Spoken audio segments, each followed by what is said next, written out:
الله صلى الله عليه وسلم قل آمنت بالله ثم استقم آمنت بالله صدق الله مولانا العلي العظيم وصدق رسوله النبي الكريم ونحن على ذلك لمن الشاهدين والشاكرين والحمد لله رب العالمين.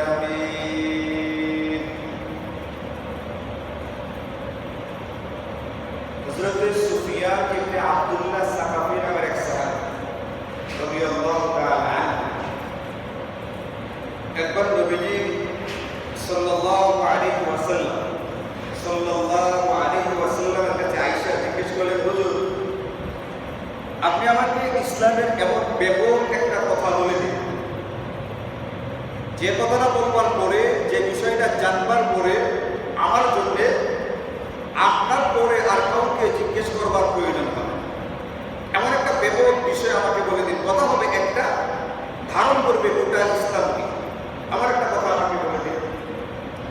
নবীজি সাল্লাল্লাহু আলাইহি ওয়াসাল্লাম তার প্রশ্নের উত্তরে, তার আবেদনের পরিপ্রেক্ষিতে বললেন, তুমি বলো এই কথা যে আমানতু বিল্লাহ, আমি আল্লাহর উপরে ঈমান আনলাম, সুম্মা ইসতাকিম, এরপরে তুমি তোমার এই ঈমানের উপরে অবিচল থাকো, অটল থাকো।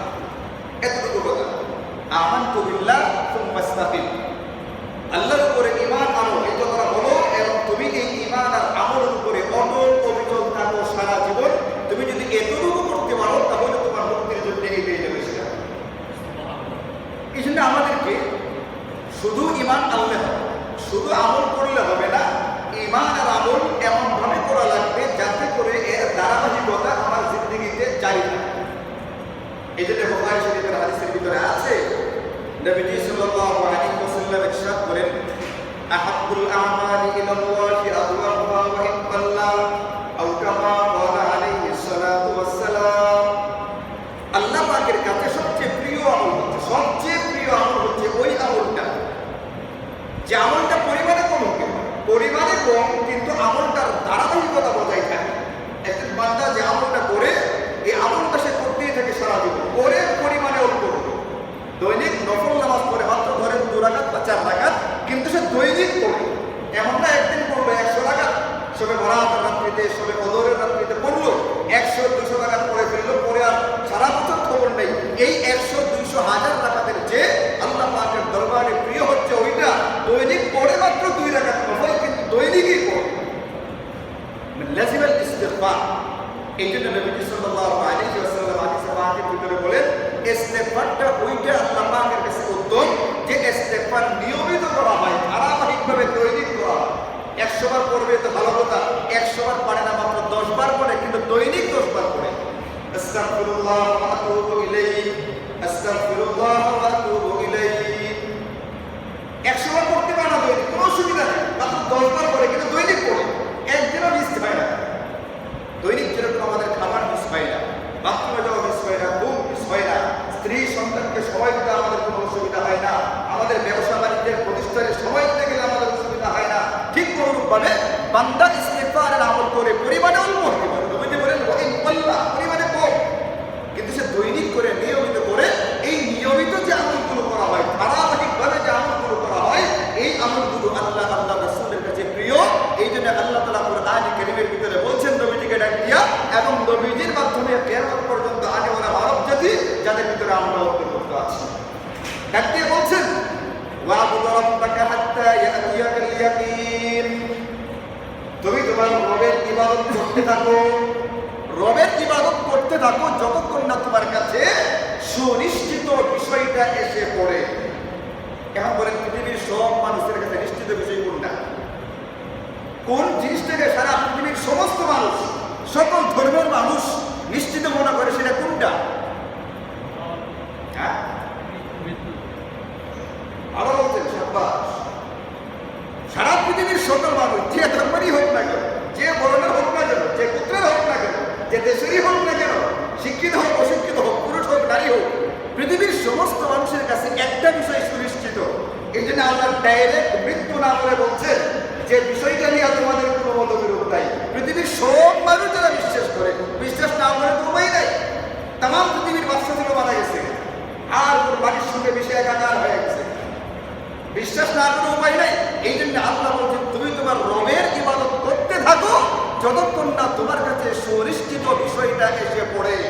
এটা বলেন নাই মৃত্যু এসে পড়ে, বলছেন সুনিশ্চিত বিষয় এটা এসে পড়ে। সুনিশ্চিত কোনটা? আল্লাহ আছেন কিনা এটা নিয়ে কিন্তু মানুষের মতবিরোধ আছে। নাস্তিকরা বিশ্বাসই করে না আল্লাহ বলতে একজন আছে, নবীকে নিয়ে একতলাপ আছে, নবীকে অনেকে মানেছে অনেকে মানে নাই, কোরআন নিয়ে মতবিরোধ আছে, কেউ বলে এটা আসমানি কিতাব, কেউ এটাকে মানে না। এই ধরনের পৃথিবীর সমস্ত বিষয় নিয়ে মতবিরোধ আছে, মৃত্যু নিয়ে কোনো রকমের মতবিরোধ নাই। সকল মানুষের কাছে স্বীকৃত এবং নিশ্চিত বিষয় মৃত্যু। আল্লাহ বলছেন মৃত্যু আসা পর্যন্ত সুনিশ্চিত বিষয়টা তোমার কাছে আসবার আগ পর্যন্ত তুমি তোমার রবের ইবাদত করতেই থাকো। এখন আপনি আয়াত এবং হাদিস থেকে আপনি এই ফলাফলটা বের করতে পারবেন যে আমাদেরকে একটা সময়, একটা সীমিত সময় শুধু ইবাদত বন্দেগী করলে হবে না, আমাকে মৃত্যু পর্যন্ত ইবাদত করতে হবে। আপনি নবীদের হাদিস থেকে এটা পেয়েছেন, শুধু ঈমান আনতে হবে না, এই ঈমানের উপরে মৃত্যু পর্যন্ত অটল অবিচল থাকা লাগবে, ঈমান আমলের ধারাবাহিকতা বজায় রাখবে। এই জন্য উলামায়ে কেরাম বুজুর্গানে দ্বীন আমাদেরকে বলছেন, এই যে সদ্য গত হয়ে যাওয়া মাহে রমজান মাসটা, এই মাসের ভিতরে আল্লাহ তাআলা আমলের মৌসুম হিসেবে দিয়েছিলেন, আমলের প্রশিক্ষণ হিসেবে দিয়েছিলেন। এই মাসের ভিতরে কিছু আমল আমরা করেছি, যারা রমজানের বাইরে আমল করে না তারাও এমন কিছু ছিল যারা রমজানের ভিতরে আমল করেছে। রমজানের ভিতরে কিছু আমল এরকম ছিল যেগুলো আমরা রমজানের বাইরে করি না, রমজানের ভিতরে করি। উলামায়ে কেরাম বুজুর্গানে দ্বীন এই সমস্ত আয়াত আর হাদিসের ভিত্তিতে বলেছেন যে আয়াতের ভিতরে আল্লাহ বলছেন ইবাদত করতে থাকো তোমার মৃত্যু পর্যন্ত। নবীজি বলছেন ঈমান আর আমলের উপরে অটল থাকো তুমি এবং অবিচল থাকো। এই আয়াত এবং হাদিসের ভিত্তিতে বুজুর্গানে দ্বীন বলছেন রমজানের যে আমলগুলো আমরা করেছিলাম, করতে পেরেছিলাম আল্লাহ পাকের তৌফিকে, ওই আমলগুলো রমজান গেল বন্ধ হয়ে যাবে এমনটা হতে পারবে না। রমজানে যেমন আমলগুলো করা হয়েছিল, রমজানের আমলের ধারাবাহিকতা, রমজানের আমলের অব্যাহতি যে ভাবটা, এটা আমাদেরকে রমজানের পরেও ধরে রাখা লাগবে। রমজানের আমলের ধারাবাহিকতা আমাদের জীবনে রমজানের পরেও যেন জারি থাকে, বাকি থাকে, এটা উলামায়ে কেরাম এই সমস্ত আয়াত আর হাদিসের ভিত্তিতে আমাদেরকে বলছে। আপনি রমজানের মৌসুমে ধুমধাম আমল করলেন, প্রচুর পরিমাণে আমল করলেন, মাশাআল্লাহ, এটা আপনি প্রশংসা করার যোগ্য, এটা অস্বীকার করবার কোনো কারণ নাই। কিন্তু রমজানে করলেন, রমজানের পরে আমল বন্ধ হয়ে গেল, এটা হলো একটা ঘরে অনেকগুলো বিজলি, অনেকগুলো বাতি জ্বালিয়ে দেওয়ার পরে, পুরা মহল্লাটাকে বাতি দিয়ে আলোকিত করবার পরে লম্বা সময়ের জন্য লোড শেডিং হলে যেরকম ওই এলাকাটা অন্ধকারের ভিতরে ডুবে যায়, রমজানে আমল করলো, রমজানের পরে আমল বন্ধ, এর জিন্দেগি 11 মাসের জন্য অন্ধকারের ভিতরে ডুবে গেল। এই জন্য রমজানের যে বাতিগুলো, রমজানে যে আমলের বাতিগুলো জ্বালানো হয়েছিল, ওই আমলগুলোর যেন বাতিটা রমজানের পরেও আমার জিন্দেগিতে জ্বলতে থাকে, রমজানের পরেও যেন সেই আলো আমার জিন্দেগিতে বাকি থাকে। এই সমস্ত আয়াত আর হাদিসের ভিত্তিতে উলামায়ে কেরাম আমাদেরকে সতর্ক, সজাগ, সচেতন করেছেন, তুমি তোমার জিন্দেগিতে রমজানের আমলগুলো রমজানের পরেও ধরে রাখো। এখন রমজানের আমলগুলোর ভিতরে আমরা কি কি আমলগুলো করেছিলাম? রমজানের আমলগুলোর ভিতরে অন্যতম একটা প্রধান আমল ছিল সবর বা ধৈর্য। রমজানের আমলগুলোর ভিতরে একটা প্রধান আমল ছিল সবর বা ধৈর্য। এই জন্য নবীজি সাল্লাল্লাহু আলাইহি ওয়াসাল্লাম হাদিসে পাকের ভিতরে রমজান মাসের যে নামগুলো বলেছেন, এর ভিতরে একটা নাম এটাও বলছেন, রমজান মাসটা হলো সবরের মাস। যেমন বলছেন এক জায়গায় সবরে, সবরের মাসের রোজা। চিন্তা করেন, নবীজি বলতেছেন সবরের মাসের রোজা। এখন সবরের মাস কোনটা? অন্য হাদিসের ভিতরে নবীজি বলছেন ওহুয়া শাহরুস সবর ওয়া সবরু সাওয়াবুল জান্নাহ, রমজান হচ্ছে সবরের মাস। এক হাদিসে বলছেন সবরের মাসের রোজা, অন্য হাদিসে বলছেন এই সবরের মাসটা হচ্ছে রমজান মাস। তার মানে রমজান মাসের নামই দিয়ে দেওয়া হয়েছে সবরের মাস। এর মানে রমজানের ভিতরে আমাদেরকে যে কাজগুলো করতে হয়, যে আমলগুলো আমাদেরকে করতে হয়, এর ভিতরে অন্যতম একটা আমল ইচ্ছায় অনিচ্ছায় আমরা করি, এই আমলটার নাম হলো সবরের আমল বা ধৈর্য। যে আমল, ধৈর্যের যে শিক্ষা, ধৈর্যের যে অবস্থা, এটা যেন আমার ভিতরে থাকে। রমজানে যেরকম আমি ধৈর্যের সঙ্গে রমজানের আমলগুলো করেছি, রমজানের পরে বাকি 11 মাস যেন এই সবর নামের বাতিটা আমার জিন্দেগিতে চলতে থাকে। রমজানে আমল করতে গেলে ধৈর্যের প্রয়োজন হয়। বলেন যারা তারাবির নামাজ পড়েছে 20 রাকাত, আবার কদম তারাবি, এদেরকে ধৈর্য ধরতে হয়েছে না হচ্ছে না? ধৈর্য ধারণ করে আমলগুলো করতে হয়েছে। আপনি বলেন রমজানে লম্বা সময় রোজা রাখে, ধৈর্য ধারণ করা লাগছে না লাগছে না? রমজান মাসে থেকে গুনাহ থেকে দূরে থাকা লাগছে, নিজের কাঙ্ক্ষিত বস্তু থেকে দূরে থাকা লাগছে। রমজানে তার ঘরে খাবার ছিল, হালাল খাবার খেতে পারে নাই। রমজানের দিনের বেলায় তার ঘরের সুমিষ্ট পানীয় ছিল, তার কাঙ্ক্ষিত পানীয় ছিল, পানিগুলো সে খেতে পারে নাই। তার ঘরে বৈধ স্ত্রী ছিল, কিন্তু তার নিকটে সে যেতে পারে নাই। সবগুলো বৈধ ছিল, সে এগুলো থেকে দূরে থেকেছে, গুনাহ থেকে দূরে থেকেছে। এই যে দূরে থাকার যে কষ্টটা, এটাও কিন্তু সবরের মাধ্যমে করেছে। এছাড়া বিভিন্ন বিপদ আপদ আছে, এইগুলোর ভিতরে বান্দা সবর করে রমজানে তাকে একটা সবরের প্রশিক্ষণ দেওয়া হয়।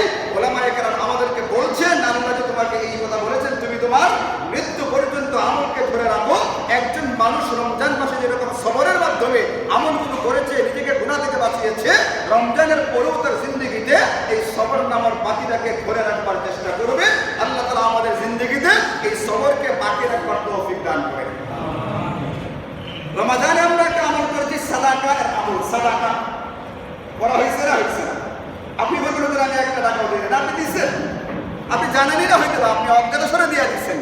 রমজানে আমরা সাদাকার একটা আমল করেছি। রমজান মাসে নবীজির দান খেরাতের ব্যাপারে হাদিসে পাকের ভিতরে আছে, অতি দ্রুত গতিতে চলমান প্রবাহমান যে বাতাস, এই বাতাস যতটুকু দ্রুত গতিতে চলে, দান খাইরাত নবীজির রমজান মাসে তার চেয়েও দ্রুত গতিতে চলতো। নবীজির একটা নামই হলো আজওয়াদুন নাস, তিনি লোকদের ভিতরে সবচেয়ে বড় দাতা ছিলেন। রমজানে আমরা এই দান খেরাতের আমলটা করেছি। আপনি কি বলেন, যারা যাকাত যাদের উপরে খরচ হয়েছে, যারা যাকাত আদায় করতে পেরেছে, এই যাকাত আদায় করার মাধ্যমে কি সাদাকা হয় নাই? যাকাত একটা সাদাকা। আপনি বলেন যাদের উপরে সাদাকাতুল ফিতর ওয়াজিব হয়েছিল, সাদাকাতুল ফিতরের মাধ্যমে দান খেরাত করেছে, ফিতরা আদায় করেছে, এটা একটা দান, এটা একটা দান, সাদাকা, এটা একটা খেরাত। এরকম ভাবে যে ব্যক্তি মনে করেন মসজিদ কমিটির দায়িত্বে অথবা মসজিদের মুসল্লি হিসাবে, আমি এই কথা বলছি না, এই মসজিদের কথা বলছি না, সারা পৃথিবীতে যে সমস্ত মসজিদ এলাকার মহল্লাদের মুসল্লিদের দ্বারা পরিচালিত হয়, ওইখানে মসজিদ কমিটি এবং সাধারণ মুসল্লিরা ইমাম মুয়াজ্জিনের বেতন ভাতা এবং এরকম ভাবে হাজির সাহেবদের জন্য হাদিয়া, খাবার দাবার ইত্যাদির ব্যবস্থা করতে গিয়ে টাকাগুলো খরচ করা হয়েছে, এটা একটা সাদাকা।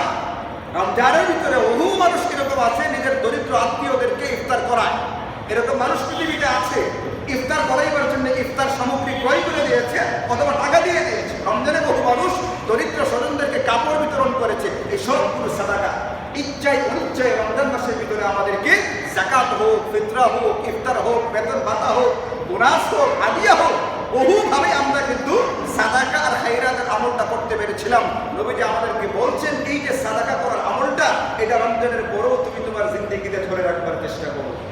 নবীজি বলছেন হাদিসে পাকের ভিতরে, যে ব্যক্তি সাদাকা করতে থাকবে, এই সাদাকাকে ডিঙ্গিয়ে কোনো বিপদ সাদাকা কেরানেওয়ালা পর্যন্ত পৌঁছতে পারবে না। একজন ব্যক্তি বলে, হুজুর রমজান মাস গেল, সারা বছর আমার কোনো না কোনো ওষুধ খাওয়া লাগে। কি আশ্চর্য পুত্রদের বিষয় দেখেন, গোটা রমজান মাসে একটা ট্যাবলেট আমার খাওয়ার প্রয়োজন হয়। তাহলে খাওয়া দাওয়ার সংযম করছেন বলে দিনের বেলায় তো বাধ্য হয়ে রোজা রাখতে হয়েছে, কিন্তু ইফতার থেকে সেহরি পর্যন্ত খাওয়া গেছে, মেশিনটার মানে বিশ্রাম পায় না, এমন ভাবে খাওয়া হয়েছে। কিন্তু এরপরে আল্লাহ পাকের কি মেহেরবানি যে একটা ট্যাবলেট খাওয়ার আমার প্রয়োজন হয় নাই। যেই রোজা শেষ হয়েছে, ঈদের দিন থেকে আমার সমস্যা আবার শুরু হয়েছে। গ্যাসের ট্যাবলেট দিয়া বড়ি খাওয়ার সূচনা, এরপরে আসে একটার পরে একটা। আপনি রমজান মাসের খাইর বরকত কল্যাণ যদি পাইতে চান, রমজানে যেরকম সাদাকার আমলটা অব্যাহত ছিল, রমজানের আমলটা যেরকম হিসেবে আপনি যাকাত ফিতরা বা যে কোনো ভাবেই হোক সাদাকার আমল করেছেন, রমজানের পরে বাকি 11 মাস যেন আমার আমল বন্ধ হয়ে না যায়, আমার আমল যেন জিন্দগিতে বাকি থাকে, বহাল থাকে, অব্যাহত থাকে, এই ব্যাপারে আমাকে ফিকির করা লাগবে।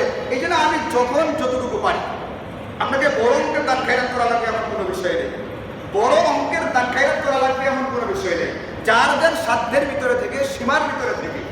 আপনি বলেন আমার ছোট বাচ্চা আছে, বাচ্চাগুলোর পিছনে আমার দৈনিক কিছু না কিছু খরচ আসে না? আজকালকার বাচ্চাদেরকে ভুলভাল বুঝাইয়া, বাচ্চাগুলোকে লোভ দেখাইয়া এমন এমন খাবার তৈরি করেছে কোম্পানিগুলো, এমন এমন চকলেট, এমন এমন বিস্কুট তৈরি করেছে, যেগুলো খেলে ডাক্তাররা বলে দাঁতের ক্ষতি হয়, স্বাস্থ্যের ক্ষতি হয়, কিন্তু বাচ্চারা খাচ্ছে এবং আমি নিজে সেটা কিনে দিচ্ছি। আমি বাবা হয়ে আমি কিনে দিচ্ছি, আপনি বাবা হয়ে আপনি কিনে দিচ্ছেন। আপনারা জানেন, আমরা জানি এটা ক্ষতিকর, তারপরেও কিনে দিই। আমার সন্তানের পিছনে দৈনিক পিছনে কিছু খরচ আছে, আমার নিজের পিছনে কিছু না কিছু খরচ আছে, আমার সংসারের পিছনে কিছু না কিছু খরচ আছে। আমি এই খরচগুলো যদি করতে পারি, তাহলে সাদাকা নামের যে খরচটা, এই খরচটা 2, 4, 5 টাকা, 10 টাকা আমি কেন করতে পারবো না? আমি রমজানে যেরকম সুস্থ ছিলাম, আমার যদি বাকি 11 মাসটা এরকম সুস্থ এবং নিরাপদে পার করতে চাই, নিরাপত্তার ভিতরে থাকতে চাই, তাহলে আমাকে সামর্থ্য অনুযায়ী টুকটাক সাদাকা এর আমলটা অব্যাহত রাখা লাগবে। আপনি এই কথা বললে হবে না, বাথরুমে গেলে সময় নষ্ট হয়, বাথরুমে গেলে সময় নষ্ট হয়, এই কথা বলে আপনি বাথরুমে যান না, এমনটা তো হয় না। বাথরুমে চাপ দিলে বড় বাজার থেকে রিক্সা ভাড়া করে বাসায় চলে আসে বাথরুম করবার জন্য। এমনিতে দুপুরে খাইতে বাসায় আসে না, 15 টাকা রিক্সা ভাড়া খরচ হবে, আর যাইতে 15 টাকা খরচ হবে, 30 টাকা খরচ হবে, দুপুর বেলায় খাইতে বাসায় আসে না। কিন্তু বাথরুমে চাপ দিলে এই মানুষটা 15-30 টাকা খরচ করে বাসায় আসে বাথরুম করবার জন্য। এই কথা বললে হয় না, আমাদের যেতে 10 মিনিট, আসতে 10 মিনিট, বাথরুম করতে 10 মিনিট, আধা ঘন্টা সময় নষ্ট হবে, আমার কতগুলো কাস্টমার নষ্ট হবে, আমি বাসায় যাবো না, এই কথা বলা হয় না। বাথরুম ধরলে যেরকম সময়ের চিন্তা না করে বাথরুম করতে যাওয়া হয়, খাবারের প্রয়োজন হলে যেরকম খাবার নষ্ট হবে, টাকা খরচ হবে, এটা চিন্তা না করে খাবারটা খাওয়া হয়। আপনি ঠিক এরকম ভাবে আপনার জিন্দিগিতে পয়সা খরচ হবে এই চিন্তাটা না করে নিজের সুন্দর নিরাপদ জিন্দিগির জন্য, বিপদ মুক্ত আপদ মুক্ত একটা সুখময় শান্তির জিন্দিগির জন্য সারা জীবন রমজানের মতো বাকি 11 মাসও টুকটাক টুকটাক আমল, সাদাকা, খায়রাত এইগুলোর বাকি রাখবার চেষ্টা করবেন। আল্লাহ তাআলা আমাদেরকে তৌফিক দান করুন। রমজানের আমলগুলোর ভিতরে আমরা একটা আমল করেছিলাম সিয়ামের আমল। সিয়াম মানে রোজা রাখা। রমজানের সিয়ামের আমল করা হয়েছে না? হয়েছে না? রমজান মাসটা হলো সিয়ামের আমল, রোজার আমল। 30 দিন রোজা রাখা হয়েছে, রোজা রাখতে আমাদের কোনো সমস্যা হয় নাই। নবীজি বলছেন, তুমি তোমার রমজানে যেরকম 30 দিন রোজা রেখেছ, রমজানের পরেও তুমি এই রোজা রাখার আমলটাকে অব্যাহত রাখো, জারি রাখো, বাকি রাখো। এটা তোমার জিন্দিগির জন্য বিরাট উপকারিতার ফলদায়ক হবে। কিভাবে করা হবে এটা? সারা বছর রোজা রাখতে হবে, সারা বছর রাখা লাগবে না। নবীজি বলছেন, তুমি রমজানের 30 দিন বা 29 দিন যে কদিন হয় রোজা রাখো, রমজানের পরে সালাসাতি আইয়ামিন মিন কুল্লি শাহর, রমজানের পরে প্রতি মাসে 3 দিন রোজা রাখবা। তোমার রমজানের রোজা আর রমজানের পরে বাকি 11 মাস, এই 3 দিন রোজা রাখতে পারলে নবীজি বলতেন সাওমিদ দাহরি কুল্লিহি, তোমার আমলনামায় সারা বছর রোজা রাখার সওয়াব দিয়ে দেওয়া হবে। তোমাকে কাল কিয়ামতের ময়দানে, হাসরের ময়দানে সারা বছর রোজা রাখতে ওলা হিসাবে পুনরুত্থিত করা হবে। এই 3 দিন কোনটা?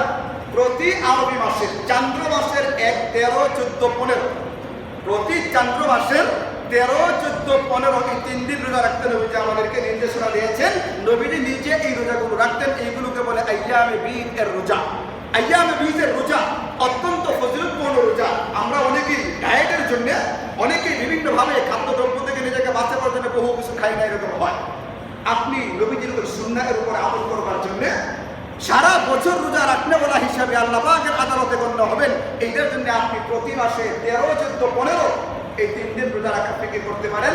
নিজেরা রাখেন, নিজের ঘরে মা বোনদেরকে বলেন। আপনি রাখতে না পারলেও ঘরের মা বোনেরা তো রাখতে সক্ষম হয়, এরা অতি সহজে রোজা রাখতে পারে। এই আমলটা আমরা করতে পারি। এবং এই রোজার আমলটা অব্যাহত রাখবার জন্য নবীজি আমাদেরকে বলছেন, যেরকম প্রতি মাসে 3 দিন রোজা রাখবা, এরকম নবীজি প্রতি সপ্তাহে সোম এবং বৃহস্পতিবার রোজা রাখতেন। একই কথা বলতেন, প্রতি সোম আর বৃহস্পতিবার আল্লাহ পাকের কাছে বান্দার আমলকে উপস্থাপন করা হয়। আমি এটা চাই, আমার আমলটা যখন আল্লাহ পাকের সামনে উপস্থাপিত করা হবে, তখন যেন আমি রোজা অবস্থায় থাকি, রোজাদার অবস্থায় যেন আমার আমলটা আল্লাহ পাকের দরবারে পেশ করা হয়, এটা আমি কামনা করি। এই জন্য সোম আর বৃহস্পতিবার আমি রোজা রাখি। নবীজি রোজা রাখতেন।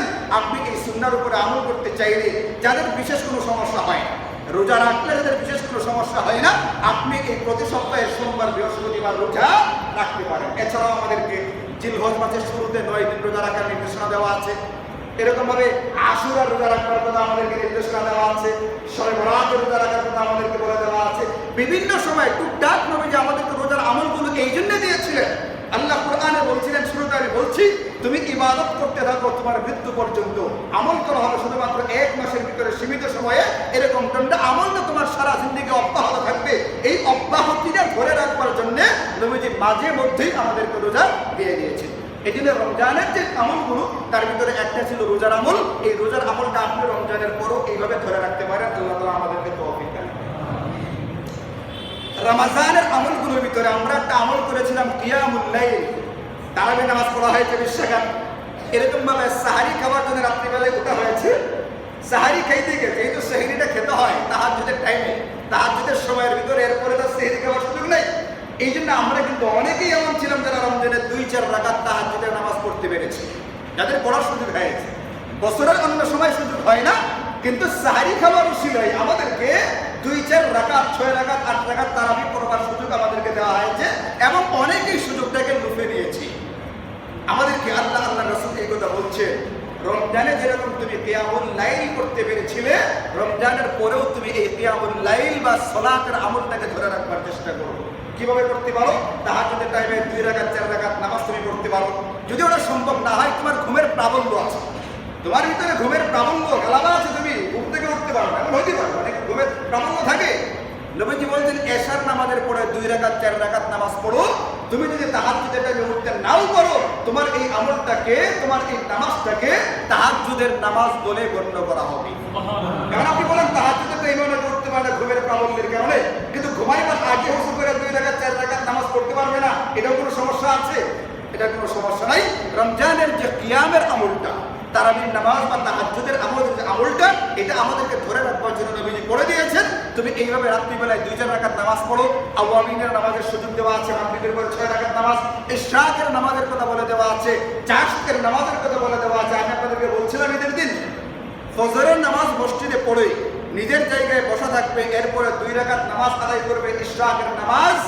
বলে একটা যোদ্ধা দল যুদ্ধ করে অল্প সময়ের ভিতরে প্রচুর পরিমাণে গনিমতের মান নিয়ে আসলে যে পরিমাণ তার কামাই হয়, এই 2 রাকাত নামাজের তার চেয়ে বেশি কামাই হবে।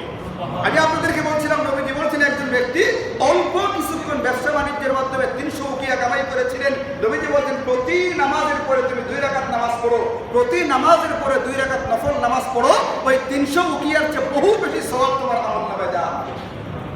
এখানে একটা মাসালা গত সপ্তাহে এটা বলতে ভুলে গিয়েছিলাম, এখন বলে দিই। এক ভাই আপত্তি করছে, হুজুর তাহলে কি আসরের পরে 2 রাকাত নামাজ পড়তে যাবে, পড়া যাবে কিনা? প্রতি নামাজের পরে 2 রাকাত নামাজ, তার প্রশ্ন হলো তাহলে তো আসরের পরে 2 রাকাত পড়তে হবে। এখানে আমি মাসালা বলে দিই আপনাদেরকে, না আসরের পরে 2 রাকাত পড়া যাবে না। যে হাদিসের ভিতরে বলা আছে প্রতি নামাজের পরে 2 রাকাত নামাজ পড়বে, ওই হাদিসের ভিতরে এইভাবে আছে, কিন্তু অন্য একটা হাদিসে আবার আসরের পরের নামাজটাকে বাদ দেওয়া হয়েছে। এই জন্য আসরের নামাজের পরে কোনো নফল নামাজ পড়ার কোনো সুযোগ শরীয়তে নাই। আপনি জোহরের পরে 2 রাকাত পড়তে পারেন, মাগরিবের পরে পড়তে পারেন, এশার পরে পড়তে পারেন, ফজরের পরেও পড়তে পারবেন, কিন্তু সূর্য উদিত হওয়ার পরে, যখন এশারের নামাজ পড়া হয় তখন পড়তে পারবেন, আর আসরের নামাজের পরে পড়া যাবে না। এই জন্য আমাদেরকে রমজানে যেরকম কিয়াম বা নামাজের ব্যাপারে আমরা ফিকির করেছি, এরকম কিন্তু আমরা রমজানের পরেও এই টুকটাক নফল নামাজগুলোর মাধ্যমে কিয়ামুল লাইল বা নামাজের যে আমলের ধারাবাহিকতা, এটা আমি আমার জিন্দেগিতে বাকি রাখতে পারি। আল্লাহ তাআলা তৌফিক দান। রমজানের আমলগুলোর ভিতরে একটা আমল ছিল তেলাওয়াতুল কোরআনের আমল। রমজান আর কোরআনে কারীমের একটা ওতপ্রোত সম্পর্ক আছে। আপনাদেরকে আগে বারবার বলছি, রমজানের ভিতরে আমাদের তেলাওয়াত হয়েছে ইচ্ছায় অনিচ্ছায়। অনেক মা বোন, অনেক ভাইরা এরকম ছিল যারা প্রতিযোগিতা দিয়ে কোরআনে কারীমের খতম করেছে। কে কয় খতম করতে পারে, কোরআনে কারীমের খতম করেছে। নামাজের ভিতরে, তারাবির নামাজের ভিতরে কোরআনে কারীমের তেলাওয়াত করা হয়েছে। যেখানে খতম হয়েছে গোটা কোরআনে কারীমের তেলাওয়াত হয়েছে। যেখানে সূরা তারাবি হয়েছে, আরে সূরা তারাবি হইলেও তো একটা দুটো সূরা পড়া হয়েছে। তার মানে যে সূরাগুলো রমজানের বাইরে পড়া হইতো না, রমজানের সূরাগুলো হলেও পড়া হয়েছে। ধরেন আলাম তারা থেকে নাস পর্যন্ত এই সূরাগুলো 2 বার পড়ছে, কিন্তু আলাম তারা থেকে নাস পর্যন্ত সূরাগুলো রমজানের বাইরে 2 বার পড়া হইতো না। এখন তারাবির উসিলায় 2 বার পড়া হয়েছে। কি সূরার তেলাওয়াত বেশি হয়েছে? নবীজি বলেছেন আলাইকা বিতিলাওয়াতিল কুরআন, তুমি তোমার জিন্দেগিতে রমজানে যেরকম কোরআনে কারীমকে আঁকড়ে ধরেছিলে, বাকি 11 মাস তোমার জিন্দেগিতে এই কোরআনে কারীমকে আঁকড়ে ধরে রাখবার চেষ্টা করো। এই কোরআনে কারীমের তেলাওয়াতটা তোমার জন্য আল্লাহ পাকের আসমানে তোমার আলোচনা, তোমার শোনানোর জন্য যথেষ্ট হবে, আর দুনিয়ার মধ্যে তোমার জন্য হেদায়েতের রাস্তাটাকে পরিষ্কার করে দিবে, কোনটা হেদায়েতের আর কোনটা গুমরাহির রাস্তা। কোরআনের সাথে সম্পর্কই নাই। আপনি কেমনে বুঝবেন কোনটা আসল কোনটা বাতিল? এখন বলে হুজুর এক এক কথা বলে, কোনটা মানবো কোনটা মানবেন এটা বলবার জন্য, বুঝবার জন্য নবীজি আপনাকে বলে দিয়ে গেছিলেন আলাইকা বিতিলাওয়াতিল কুরআন, তুমি কোরআনে কারীমকে আঁকড়ে ধরো, এই কোরআন তোমাকে সঠিক রাস্তাটা দেখাবে। এখন যে জিনিসটা আমাকে রাস্তা দেখাবে, যে ওষুধটা আমার ভিতরে কাজ করবে, ওই ওষুধের সাথে আমার কোনো সম্পর্ক নাই। ইনফেকশন হয়েছে, অ্যান্টিবায়োটিক দেওয়া আছে, ইনফেকশন দূর হওয়ার জন্য আপনাকে অ্যান্টিবায়োটিক লাগবে। আপনি অ্যান্টিবায়োটিক ধরেও দেখেন না, আপনার ইনফেকশন কেমনে ভালো হবে? এই জন্য আমাদের জিন্দেগিতে রমজানে যেরকম কোরআনে কারীমের তেলাওয়াতের আমল ছিল, রমজানের পরেও যেন আমলের ধারাবাহিকতা বাকি থাকে, জারি থেকে এই ব্যাপারে ফিকির করা লাগবে। আপনি দেখেন কতগুলো আমলের সূরা আছে। আমলের সকালবেলায় সূরা ইয়াসিনের তেলাওয়াত করবে, সারাদিনের জিম্মাদার আল্লাহ মাফ করবেন। রাত্রিবেলায় ওয়াকিয়ার তেলাওয়াত করবে, তার জিন্দেগিতে কষ্টকর অভাব কোনো সময় আসবে না। মানে যে অভাব হইলে মানুষ কষ্টের ভিতরে থাকে, খাবারের, পানির, বস্ত্রের, বাসস্থানের কষ্ট করে, ওই কষ্ট কোনোদিন আসবে না। সূরা মুলকের তেলাওয়াত করবে, কবরের জিন্দেগি নিয়ে তাকে চিন্তা করা লাগবে না। কবরের ভিতরে আগের থেকে এসি লাগানো হবে, আগের থেকে ওখানে প্রচন্ড প্রচন্ড আলোর বাতি জ্বালানো হবে, ওখানে জান্নাতের বিছানা বিছানো হবে, ওখানে জান্নাতের পোশাক তার জন্য ব্যবস্থা রাখা হবে, জান্নাতের বাতাস আসবার জন্য আগের থেকে সংযোগ স্থাপন করা থাকবে সূরা মুলকের তেলাওয়াতের মাধ্যমে। কারণ রাত্রিবেলায় আমার 3 মিনিট তেলাওয়াতের সময়টা আমার হয় না। আপনি কিভাবে আশা করেন আপনার জন্য ওখানে এসি লাগে? এটা কতগুলো আমলের সূরা দেওয়া আছে। রাত্রিবেলায় আলিফ লাম মিম সাজদা তেলাওয়াত না করে নবীজি ঘুমাইতেন না। এই আমলের সূরাগুলো কেউ যদি পড়ে সকাল সন্ধ্যায়, এই আমলের সূরাগুলো যদি কেউ মুখস্থ করে সকাল সন্ধ্যায়, তার দৈনিক 1 পারা উপরে তেলাওয়াত এমনি হয়ে যায়। 5 ওয়াক্ত নামাজের পরে আয়াতুল কুরসি তেলাওয়াত করতে বলা আছে। নবীজি বলেছেন 5 ওয়াক্ত নামাজের পরে আয়াতুল কুরসি তেলাওয়াত করো, তুমি একদিকে মরবে আরেকদিকে জান্নাতে ঢুকবে। একদিকে মরবে আরেকদিকে জান্নাতে ঢুকবে। আয়াতুল কুরসি একটা আয়াত 5 ওয়াক্ত নামাজের পরে পড়তে আধা মিনিট 1 মিনিট সময় ব্যয় হয়। আচ্ছা, একটা আয়াত পড়লে তো কোরআনে কারীমের তেলাওয়াত হইল। আর তেলাওয়াত হলো না, এটা সকাল থেকে 3 কুলের 3 বার করে পড়ার আমল দেওয়া আছে, বিভিন্ন আমল দেওয়া আছে।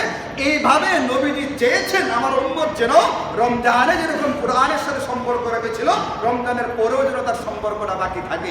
আল্লাহ তাআলা আমাদেরকে কোরআনের সাথে সম্পর্ক রাখবার তৌফিক দান করেন। মোবাইলে ফেসবুকের ভিতরে কত সময় আমাদের পার হয়, আর দৈনিক 10 মিনিট কোরআন নিয়ে পড়বার সময় হয় না। আপনি পাক্কা ইচ্ছা করেন, আপনি আজকে থেকে পাক্কা ইচ্ছা করেন, পড়ি বা না পড়ি, তেলাওয়াত করতে জানি বা না জানি, 10 মিনিট কোরআন শরীফ নিয়ে বসে থাকবেন। আমার 24 ঘন্টার ভিতরে 10টা মিনিট আমি কোরআন শরীফ নিয়ে বসে থাকবো, বা 5টা মিনিট বসে থাকবো। এই বাক্যারা ইচ্ছাটা করেন, পড়ি বা না পড়ি 5 মিনিট কোরআনে কারীম নিয়ে বসে থাকবো, পরে যাই হয় করে থাকবো। দেখেন তেলাওয়াত হয় না, না হয়। আল্লাহ তাআলা তৌফিক দান করেন। রমজানের সবচেয়ে বড় মূল মাকসাদ যেটা আমাদের সামনে ছিল, তাকওয়া এর আমল, যেটা আমি আপনাদেরকে ঈদের দিন এই সম্পর্কে আলোচনা করেছি। কিন্তু আলোচনা করলে কি হবে, এদিকে ঢুকে ওদিকটা আগে বের হইতে হয় না, এদিকে বের হয় না, এদিক দিয়ে পড়ে যায়। ঈদের দিন বলছিলাম না মসজিদের সামনে দুপুরবেলা যাবে না, ঈদের পরেও আমি দেখছি বড় বড় দলা ঘুরে দুটো বেলায় রেখে দেয় মসজিদের সামনে। মেয়েরাজের রাত্রিতে নবীজি বলেন, আমাকে আমার উম্মতের আমল দেখানো হয়েছে, নেকির আমলগুলো দেখানো হয়েছে, গুনাহের আমলগুলো দেখানো হয়েছে। গুনাহের যে আমলগুলো দেখানো হয়েছে, এটার ভিতরে আমি একটা আমল দেখছি, এটা মসজিদ বা মসজিদের আশপাশে তুতু কফ কাশি এগুলো ফেলে রাখা। কোন আমল করতেছি? মসজিদে নামাজ পড়তে আইসা মসজিদের সামনে দুটো বেলায় রাখেন। এই তাকওয়ার জিন্দেগি, রমজানের মূল শিক্ষা ছিল তাকওয়া। আমি আপনাদেরকে কয়েকটা উদাহরণ দিলাম। এই যে বললাম সবরের কথা, সাদাকার কথা, রোজার কথা, কিয়ামের কথা, নামাজের কথা, তাহাজ্জুদের কথা, তেলাওয়াতের কথা, তাকওয়ার কথা উদাহরণ দিলাম। রমজানে এরকম আরো অনেকগুলো আমরা করেছি। মূল কথা হচ্ছে এটা, আল্লাহ আমাকে আপনাকে ডাক দিয়া বলছিলেন, ওয়া আবুদু রাব্বাকা হাত্তা ইয়াতিয়াকাল ইয়াকিন, তুমি তোমার মৃত্যু আসার আগ পর্যন্ত আমলগুলোকে ধরে রাখো, তোমার জিন্দেগিটা অব্যাহত রাখো। লম্বা লোডশেডিংয়ের মতো তোমার জিন্দেগি যেন আমলবিহীন অন্ধকার না হয়ে যায়। আল্লাহ তাআলা আমাদের সকলকে বুঝবার, মানবার এবং আমল করবার তৌফিক দান করুন। আলহামদুলিল্লাহ রাব্বিল আলামিন।